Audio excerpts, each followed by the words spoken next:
Gay bash, gay love. I was driving through West Hollywood, AKA Los Angeles's gay district, the rectum of LA. For those not in the know, despite Los Angeles being arguably the most hip happening city west of the Mississippi, all of the bars and clubs close at a mind-boggling and frustrating 2 a.m. When I first got to the city, it was one of the main things I had to reconcile, considering that I didn't even leave my apartment until 1 a.m.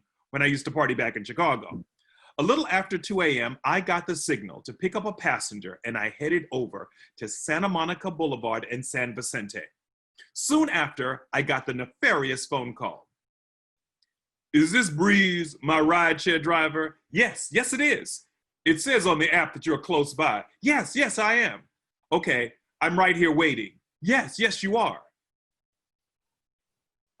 I got to the location and an attractive gentleman of a distinctly ethnic background flagged me down and asked if I would wait for a couple of seconds so he could make sure that his cousin was safely in his own rideshare vehicle. Before I could respond, the guy was grabbing his similar-looking cousin, trying to prevent him from lashing out at a group of Caucasian men in the distance, hurling what I assume to have been insults, but they were so far away that they could have all been angrily shouting Madonna album titles for all I knew. The guy got his visibly angry cousin into his car, hurled some insults in the direction of the men in the distance, then slid into my car. I'm sorry about that. They were attacking my cousin and me, and I was trying to get my cousin in the car because he's a loose cannon. I'm almost positive he's carrying a gun right now. He always carries a gun with him. Whoa, dude, is he cool? Is he in his ride? Yeah, I got him in, they're driving away. Because of the direction of traffic and the way Santa Monica Boulevard is configured, I had no other choice but to drive in the direction of the unruly Caucasian men, Soto, seeing kids in that distance. My passenger immediately rolled down his window and started screaming at the top of his lungs, I just saved your fucking lives, asshole. I just saved your fucking miserable lives. I sped off in hopes of avoiding any rogue objects that might be hurled in my direction. However, the GPS was telling me to make a U-turn in order to head in the direction of the passenger's destination. I drove a distance, made a safe U-turn, and just hoped that angry white guys were gone. No such luck. Apparently, they saw me make the U-turn and waited on the island in the middle of Santa Monica Boulevard. The passenger had already moved to the seat behind me and lowered his window in an effort to hurl more insults. Traffic was so full that I couldn't change lanes. I went into pure matrix mode, trying to figure out which option would be best to get out of this situation. Everything turned into glowing, green, scrolling numbers and figures. And I was suddenly reminded of a Simpsons episode where Bart and Lisa are embroiled in a physical confrontation. Marge told them to stop. So like children, they took the childish route. Bart says, I'm not gonna fight you. I'm just gonna punch the air. And if you happen to be in the path, then so be it. Lisa responded, fine, I'm just gonna walk and kick. And if you just happen to be in my path, so be it. So they walked towards each other, punching and kicking the air until they eventually made contact. At the time, I thought this was an excellent plan, particularly if I ever wanted to go to trial. Your Honor, I wasn't trying to harm them. I was just driving down the road and they just happened to be in my path. So be it, Your Honor. Well, as I approached the racist, homophobic bullies, it was clear they were all about to play the ultimate game of chicken to see who was going to flinch first as they ran directly towards my moving car. My passenger only got out one "fuck you" before I rolled up his window, pressed the child lock, turned on my bright lights, honked my horn, pressed the accelerator, and watched them all jump and scatter like racist, homophobic bullies, afraid to get run over by a big-ass car. Again, I heard them scream out angry epithets, but I sped away and I just imagined them to be yelling, like a virgin, true blood, erotica, and though not many people bought it, American life. So you want to explain what that was about, dude? I asked my my passenger, who was trying his best to come down from his adrenaline high. He explained that he and his cousin were out with some girls, and after the girls left, those guys started harassing them for no apparent reason. He couldn't figure out if it was because of their race or because those guys thought that they were gay because they were in West Hollywood. Now, it should be noted that just because West Hollywood is a gay district doesn't mean heterosexuals are banned from the streets. In fact, there are a couple of bars that are happily mixed with gays and straights, enjoying drinks, each other's company, strippers of all genders. So, it's not a stretch for straight men and women to be hanging in West Hollywood with their gay or trans family members, co-workers, or friends. This guy, however, put in an extended effort to convince me that he was straight, which set my homo security advisory system into bright pink alert, severe risk of down low faggotry in the area. He told me about his relationship with his girlfriend and how things were going great, and he didn't think that he would marry her because there were just too many other things he wanted to do first to get out of his system. He asked about my dating life, and for some reason I can't explain, I told him the truth.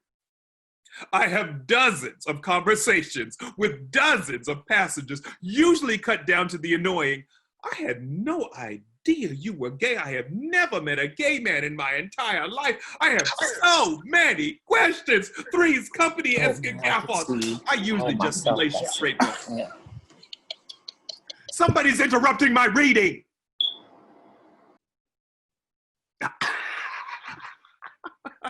My last relationship was with a guy. It just didn't work out. I think he wanted to do some things first before settling down to, so you know it happens, I remarked. So you're gay, he asked. Well, you fix one pipe, they don't call you a plumber, but you suck one dick.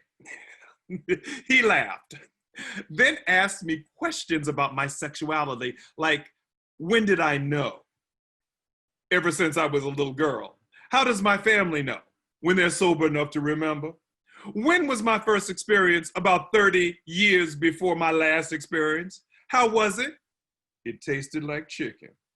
He went on to say that he has a healthy fascination with the male body, particularly the penis.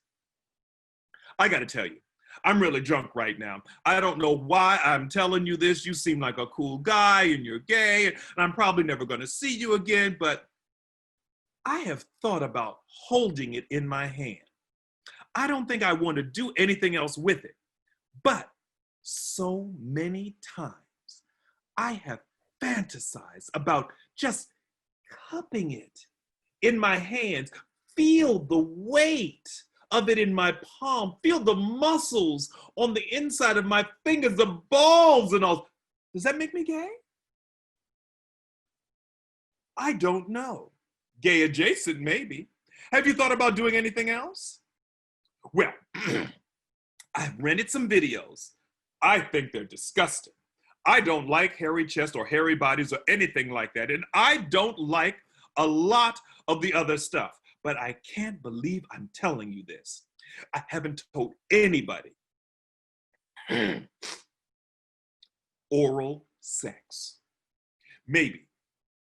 I just want to hold it just to see what another man's cock feels like in my hands. I could do oral. I could do oral. Maybe. I don't fantasize about that, though. I fantasize about holding it. He laughed a little, then said, I'm not gay, man. I'm not. There's no way I could ever be in a relationship with a guy. That's never gonna happen. I just wanna feel a cock in my hands. I take it this is one of the things you want to do before you settle down with your girl. I replied, curiously. Yes, he answered. And I take it you've never told her this. Oh, no, oh God, no, never, I would never tell her that. Oh God, you think I should? He asked incredulously. Well, you know, I'm cut from a different cloth, man. I'm all about the honesty, but shit, I'm single. Not sure if my advice is the best, but you love this girl, right? I think I do, yes. Well, you just told me something pretty intimate and monumental. You don't want to die before experiencing it, and I don't even know your name. And I'm never gonna see you again. You told me. Yeah, and he stammered with a hint of attitude. And well, why you would tell a complete stranger something like that and not someone you plan on spending the rest of your life with? If you love her and she's your friend, your best friend, you guys can work that out. There was a long silence that he finally broke with, "You're a good man. You're a very good man. Can I ask you a question? You've been with a man before. Is it true about black men?" "Percentage-wise, yeah, I think so." "And what about you?" he questioned. "You are drunk," I said. "Not me, you."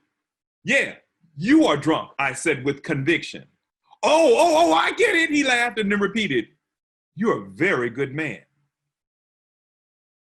We talked a little more about sex, life, relationships, that I'm a writer, and that I've been writing about my more interesting rides. "Are you gonna write about this one?" he asked brightly. "Abso-fucking-lutely." Shit.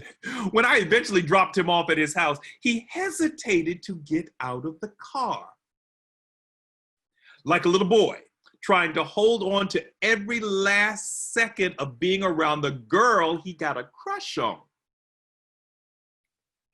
"You know, you probably should call your cousin and make sure he made it home all right." "I will. I totally forgot. That's how the night started." Well, it didn't start out like that, but it definitely picked things up. "You have a nice night, Breeze," he said in a tone that was close cousin to retreat. "You too, man," I replied. He walked to his door. I drove away with an undeniable smile for a couple of blocks until I heard the distinguishable ring of a cell phone. I checked. It was not mine. It was coming from the back seat. "Subtle," I said to my empty car as I licked my teeth and headed back to the guy's place to return his cell phone. I turned off the app from my phone, walked up to his door, rang his bell, half expecting him to be naked. He wasn't, but his shirt was open. I didn't say anything, just smiled and presented the phone to him. He opened the screen door and quietly took it from my hands while a wave of silence just rushed in between us. I could smell the liquor on his breath, and I tried my best not to look him in the eyes, but that was pretty much impossible. There was a seriousness in his expression, a confounded look of determination. We were the ones playing chicken now. Who gonna flinch first? And without explanation, emotion, or sound, I took one big step inside his doorway, then pulled it out. He, in turn, cupped it underneath with one hand, as if it were a soft baby bird trying not to awaken it. He eventually used the other hand to cup the top, and yeah, the bird woke up. Oh, we stayed like this for a while, with both of us trying to ignore how good it felt, trying to avoid closing our eyes for fear of complete surrender, though it was clear that his white flag was at full staff. I'm gonna say that part again. Although it was clear his white flag was at full staff. Can I ask a question? He begged with his eyes closed, his grip tightening, increasing in vigor. No, I panted. You don't know what I was going to ask. He smiled with his eyes still closed, finding a perfect rhythm. Yeah, I do, I smiled back. He opened his eyes and he said, there's no one here. I figured that, as I said, as I buttoned up my pants and pulled away from him. You didn't like it? He wondered. No, it was good. It was great, I said, slightly embarrassed. I just don't think I can do this. All right, okay, he said, not really interested in hearing an explanation, but I felt compelled to give him a much abridged one. What I wanted to say was that I was still scathing over the effects of extreme cruelty, deception, and treachery that I allowed my last boyfriend to inflict, and that while I still harbored a great deal of disgruntlement, I was still very much ravenous for love, attention, and affection. I wanted to tell him how ridiculous my sister thought I was when I once accepted one of the sexiest yet problematic men on the planet to be my roommate for a month, and I have never tried to have sex with him despite the fact that sometimes we even slept in the same bed together. I wanted to tell him that I almost got married in Vegas to a guy I met on a dating app because we spent 48 hours together kissing and talking to each other with our noses 6 inches from each other, and eventually drove past a wedding chapel and we both actually went in. I wanted to tell that passenger that I found him extremely attractive and that I wanted to do things to him that are illegal in some southern states. I wanted to tell him that the same way I could make him laugh, I could make him orgasm. And how all of that funneled down to one inconvenient truth that I have been battling with ever since I was a teenager. I fall in love too easily. I eventually told him what the angel on my right shoulder told me when he punched out the devil on my left shoulder and convinced me to end the relationship with a psychopath ex, to avoid sex with arduous Adonis roommate, to not marry the weekend Vegas fiance. I know better, he admitted. I admitted. All right, okay, he repeated, buttoning up his shirt. Are you gonna write about this part too? Yes, I am. In my country, they kill gay people. I'm not gay, but still, can you keep my identity secret? Yes, I will. And I'm never gonna see you again, am I? No.